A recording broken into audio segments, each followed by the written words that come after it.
Hello guys, welcome to PCS Delhi. आज हम आपके लिए लेकर आए हैं 25 जुलाई का करंट अफेयर। तो चलिए स्टार्ट करते हैं। तो हमारी पहली न्यूज़ है कि CSIR and Nalanda university science MOU for sustainable development. तो सीएसआईआर और नालंदा यूनिवर्सिटी ने एक एमओयू साइन किया है सस्टेनेबल डेवलपमेंट के लिए। और सस्टेनेबल डेवलपमेंट ये कैसा होगा, तो ये साइंस लेड सस्टेनेबल डेवलपमेंट होगा।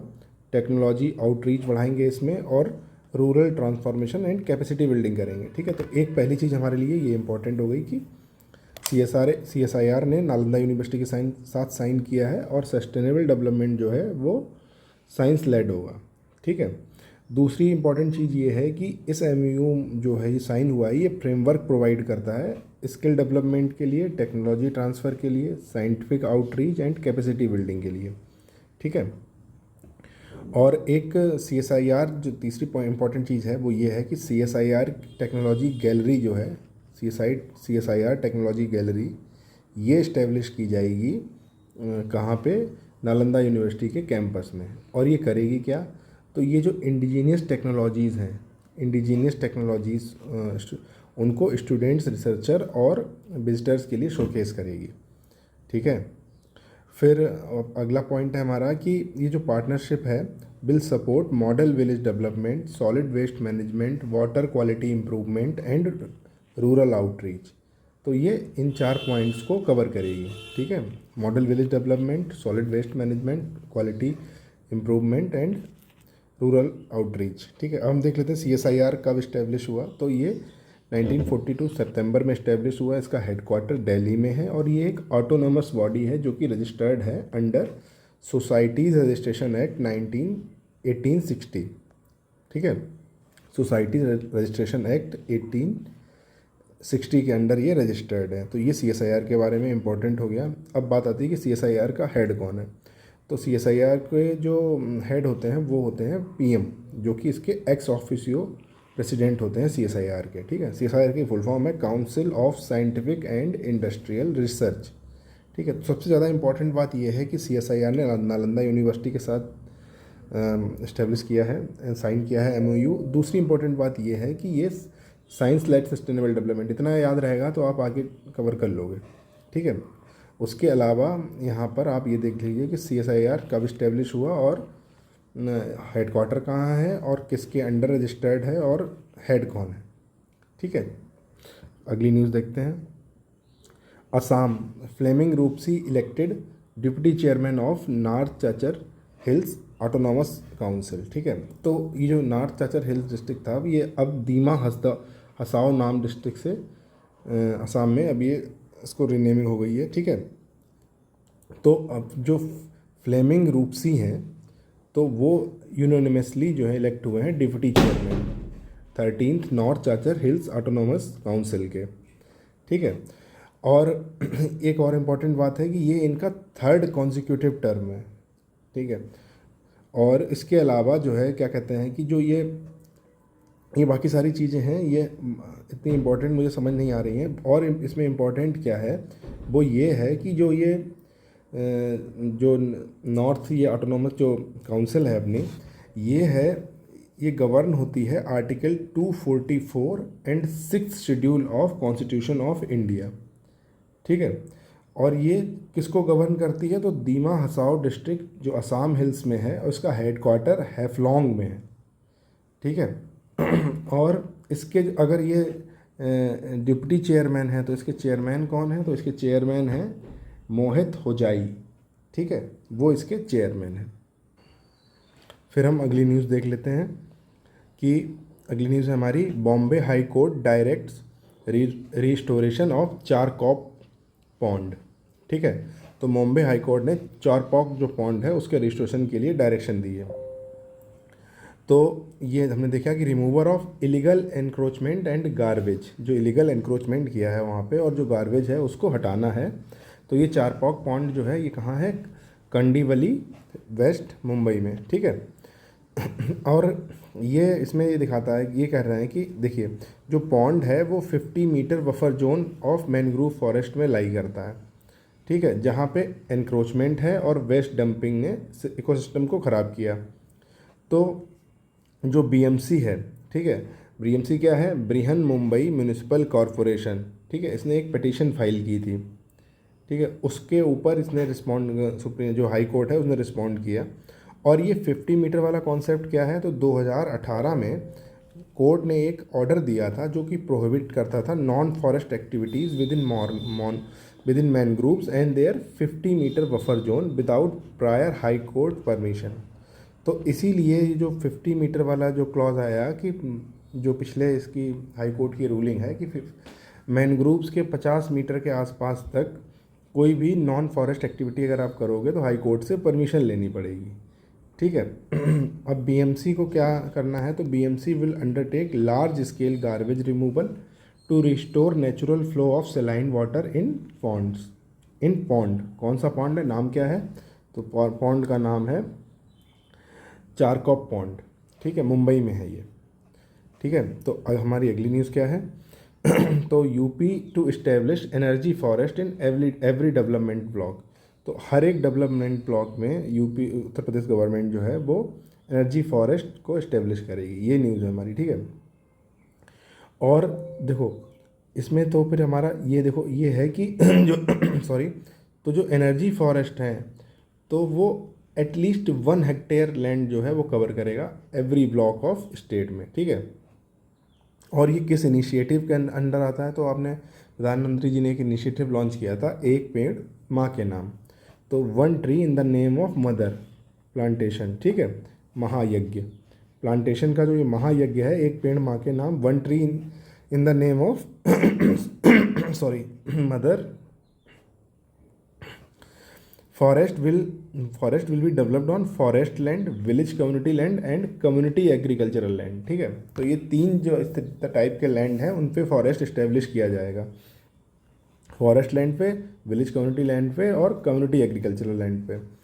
जो फॉरेस्ट और वाइल्ड लाइफ डिपार्टमेंट है वो इसको इम्प्लीमेंटेशन को लीड करेगा, forest and wild life department. और सपोर्ट कौन कौन करेगा, तो रूरल डेवलपमेंट डिपार्टमेंट, पंचायती राज डिपार्टमेंट, ठीक है।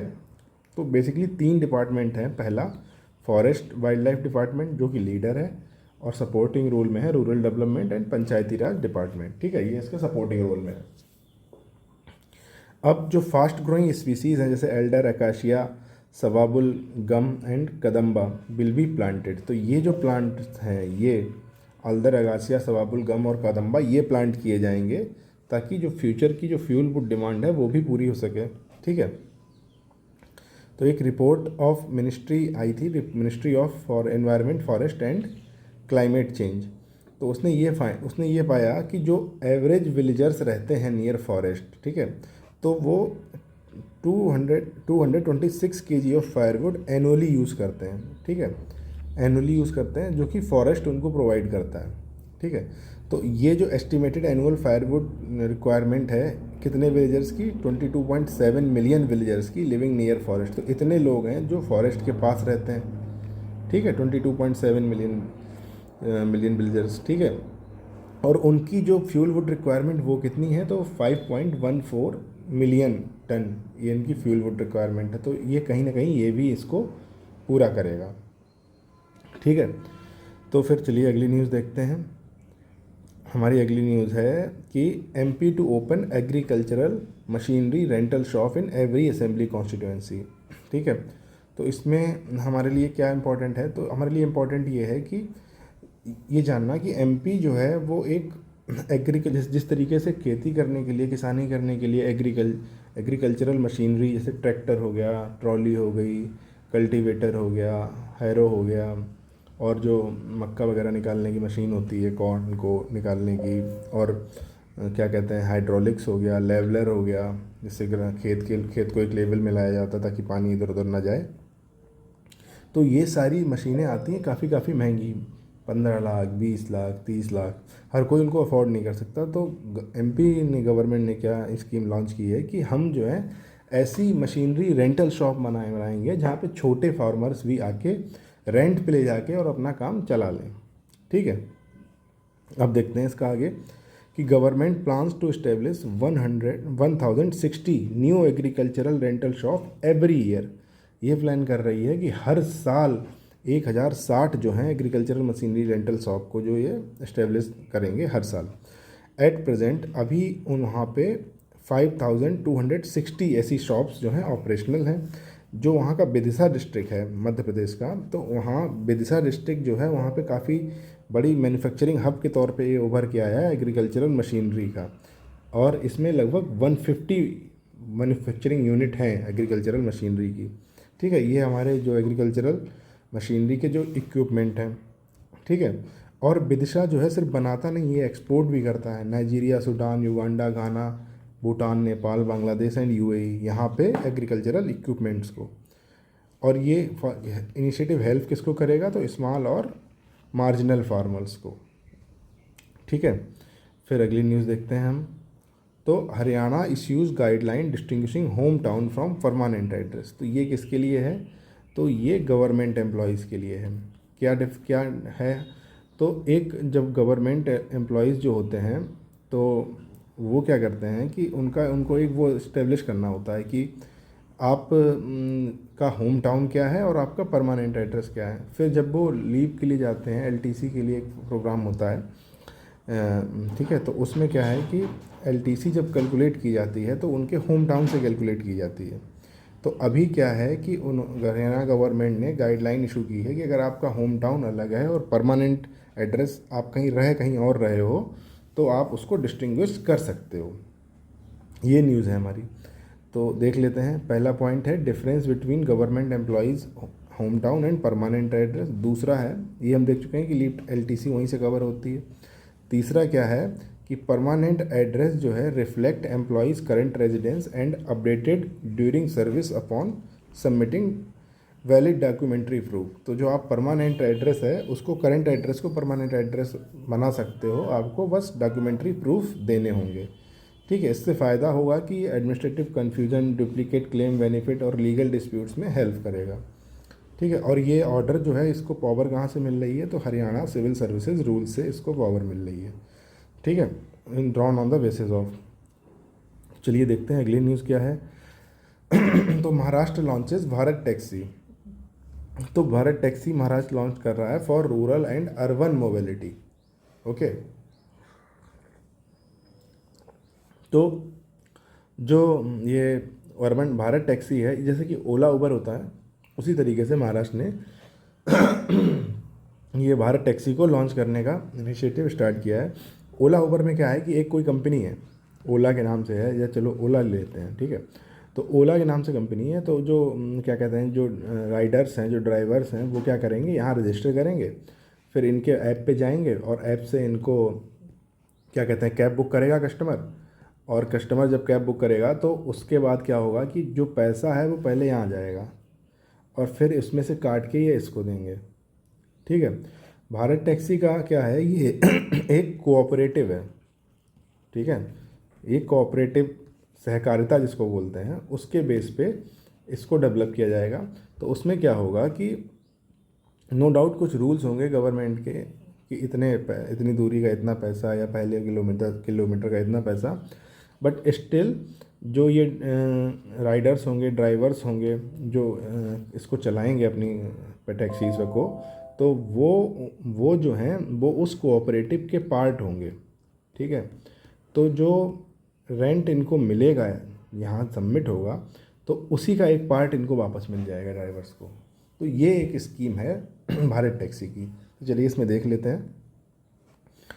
तो Maharashtra launched Bharat taxi services integrating app based aggregator benefits. ठीक है, तो जो ट्रेडिशनल टैक्सी है उसमें इंटीग्रेट कर दिया ऐप बेस्ड एग्रीगेटर बेनिफिट्स।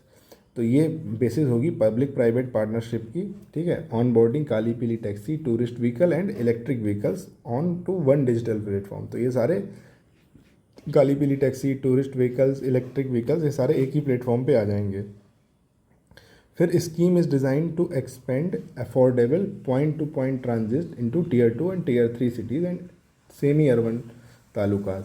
तो पॉइंट टू पॉइंट ट्रांजिट मतलब कि जहाँ से बुक किया गाड़ी, जैसे उबर आती है, जहाँ तुमने बुक किया वहीं आई, और जहाँ तुम्हें जाना है वहीं तुम्हारा ड्रॉप हो जाएगा। ऐसा नहीं कि टैक्सी लेने के लिए तुम्हें टैक्सी स्टैंड जाना पड़ रहा है। ठीक है, बिल्कुल सेम पैटर्न है। ठीक है। उसके बाद state department has implemented a transparent distance logged tariff framework to prevent arbitrary price surging. जैसे कि यहाँ बारिश हो गई तो उबर के प्राइस बढ़ गए, या फिर कोई जाम लग गया तो प्राइस बढ़ गए, तो ऐसा नहीं होगा। एक transparent distance log tariff framework है जिसके चलते जो बहुत ज़्यादा आर्बिट्री सर्ज हो जाता है प्राइसिंग में, वो नहीं होगा। तो ये किसके लिए अच्छा है? तो ये कस्टमर के लिए अच्छा है। ठीक है। एवरी रजिस्टर्स व्हीकल के अंदर एक जीपीएस ट्रैकिंग होगी, ठीक है, जो कि पुलिस कंट्रोल रूम से लिंक्ड होगा, और फंक्शनल इमरजेंसी पैनिक बटन भी होगा। अगर कोई प्रॉब्लम है तो तुम कस्टमर जो पीछे बैठा हुआ है दबा दे पैनिक बटन, तो उस अब पुलिस कंट्रोल रूम से है तो डायरेक्ट लिंक हो जाएगा। Low interest vehicle financing and operational subsidy भी ऑफ़र की जाएंगी। Special incentive for driver transitioning to EV, तो स्पेशल सब्सिडीज़ उनको मिलेंगी जो पेट्रोल व्हीकल से ईवी की तरफ जा रहे हैं। ठीक है। तो ये किसके अंडर काम कर रहा है? ये जो किसके अंडर काम कर रहा है, किस स्कीम के अंडर? तो सहकार से समृद्धि जो है मिनिस्ट्री ऑफ कोऑपरेटिव्स की, उसके अंडर ये भारत टैक्सी जो है डेवलप की जा रही है महाराष्ट्र गवर्नमेंट के द्वारा। ठीक है। तो अगली न्यूज़ देख लेते हैं। तो हमारी अगली न्यूज़ है कि implementation of PM Vishwakarma scheme in West Bengal. ठीक है। तो सबसे पहली बात यह है कि पीएम विश्वकर्मा स्कीम है, ठीक है, कौन सी मिनिस्ट्री? तो मिनिस्ट्री ऑफ एमएसएमई। ठीक है। और कहाँ पे? तो वेस्ट बंगाल में। तो इसे करेंगे क्या? तो स्कीम में ये 18 स्पेसिफाइड फैमिली वेस्ड क्राफ्ट्स जो हैं, जैसे carpenter, blacksmith, potter, cobbler, weaver, इन सब को कवर करेंगे ये। ठीक है। इसमें क्या होगा कि 3 स्टेप वेरिफिकेशन प्रोसेस जो है बेनिफिशरीज़ का, वो लगाया जाएगा। कहाँ कहाँ? ग्राम पंचायत, अर्बन लोकल बॉडी के लेवल पे। ठीक है। अब इसमें होगा क्या कि 2 तरीके की ट्रेनिंग दी जाएगी। उसमें क्या होगा? पहली ट्रेनिंग है कि जो बेसिक ट्रेनिंग है 5 से 7 दिन की, और दूसरी एडवांस ट्रेनिंग है 15 दिन या उससे ज़्यादा की, और एक डेली स्टाइपेंड मिला करेगा ट्रेनिंग के टाइम पे। जो ट्रेनिंग के टाइम पे पैसा मिलता है उसको सैलरी नहीं, स्टाइपेंड बोलते हैं। तो एक डेली स्टाइपेंड मिलेगा 500 रुपये का ट्रेनिंग के दौरान। और जब ये बेसिक ट्रेनिंग कंप्लीट कर लेंगे तो उनको एक आर्टिशन को एक टूल किट ग्रांट भी मिलेगी 15,000 रुपये की। ठीक है। जो कि कैसे दी जाएगी? एक बाउचर या डीबीटी, डायरेक्ट बेनिफिट ट्रांसफ़र। ठीक है। डायरेक्ट बेनिफिट ट्रांसफ़र की डायरेक्ट उसी जहाँ से आप टूल किट खरीदे उसी के अकाउंट में गई, आपने जाके टूल किट लिया, या फिर आपको एक वाउचर दे दिया गया जिसका आप इस्तेमाल सिर्फ टूल किट खरीदने में कर सकते हैं। ठीक है। और उसके बाद आर्टिशंस जो हैं उनको कोलेट्रल फ्री लोन्स भी दिया जाएगा अप टू 3 लाख, जो कि 1 लाख और 2 लाख इस तरीके के ट्रेंचेस में दिया जाएगा। मतलब एक साथ पूरा 3 लाख नहीं दिया गया, पहले 1 लाख दे दिया, फिर या 2 लाख दे दिया, और जिसका रेट ऑफ इंटरेस्ट है वो 5% रहेगा। This scheme aims to digitalise Bengal's indigenous handicraft. तो जो वहाँ का इंडिजीनियस हैंडीक्राफ्ट है, लेगेसी है, उसको जो है डिजिटाइज कर देगा ये, और आर्टिशंस जो हैं उनको ई कॉमर्स और ग्लोबल मार्केट से लिंक करेगा। तो ये पीएम विश्वकर्मा स्कीम है जिसको कि मिनिस्ट्री ऑफ एमएसएमई की, जिसको कि वेस्ट बंगाल में इम्प्लीमेंट किया जा रहा है। ठीक है। तो इस्टेब्लिशमेंट ऑफ क्या कहते हैं कि establishment of permanent campus of NSTI women and SIIC in Patna. तो जो ये एसआईआईसी पटना और एनएसटीआई पटना इस्टेब्लिश किया जा रहा है। ठीक है। तो ये है क्या? तो एनएसटीआई है national skill training institute for women. ठीक है। कहाँ पे इस्टेब्लिश होगा? बिहिता, पटना में। और इसका इन्वेस्टमेंट कितना है? तो 99.97 करोड़ रुपए का इसमें इन्वेस्टमेंट होगा। ठीक है। दूसरा क्या है? Skill India international centre, skill India international centre Patna. तो उसमें क्या है उसमें तो ये दोनों चीज़ें हैं। इसमें क्या है कि पहला जो है एनएसटीआई वुमेन, इसमें 435 वुमेन एनुअली ट्रेन की जाएंगी 13 ट्रेड में। कौन सी? AI, drone technology and solar system, इन सब में। ठीक है। स्किल इंडिया इंटरनेशनल सेंटर जो है एसआईआईसी, वो एक सेंट्रल इन्वेस्टमेंट हो रहा है 7 करोड़ का, उसके थ्रू हो रहा है, और ये बिहार के यूथ को इंटरनेशनल प्लेसमेंट अपॉर्चुनिटीज़ के लिए जो है तैयार करेगा। तो एसआईआईसी जो है will offer training in foreign language, जैसे कि जर्मन सिखाएंगे, Japanese, French, along with pre departure orientation and safe migration support. ठीक है। तो सबसे पहले तो आपको जहाँ, अब आप इंटरनेशनल प्लेसमेंट के तैयार कर रहे हैं तो जहाँ जाओगे वहाँ की भाषा जर्मन फ्रेंच, जापानीज़ फ्रेंच, ठीक है।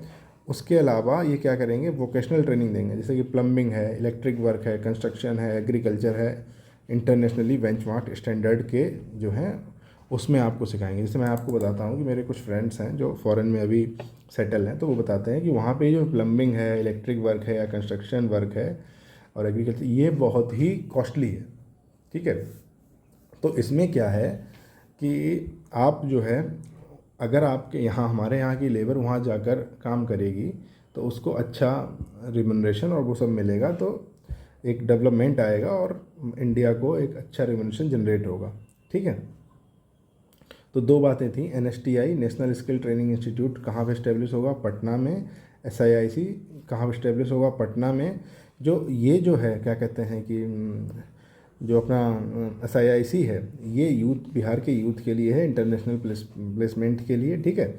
और जो NSTI है, इसमें कौन कौन सी टेक्नोलॉजी सिखाई जाएंगी, तो AI, drone technology and solar system, ठीक है।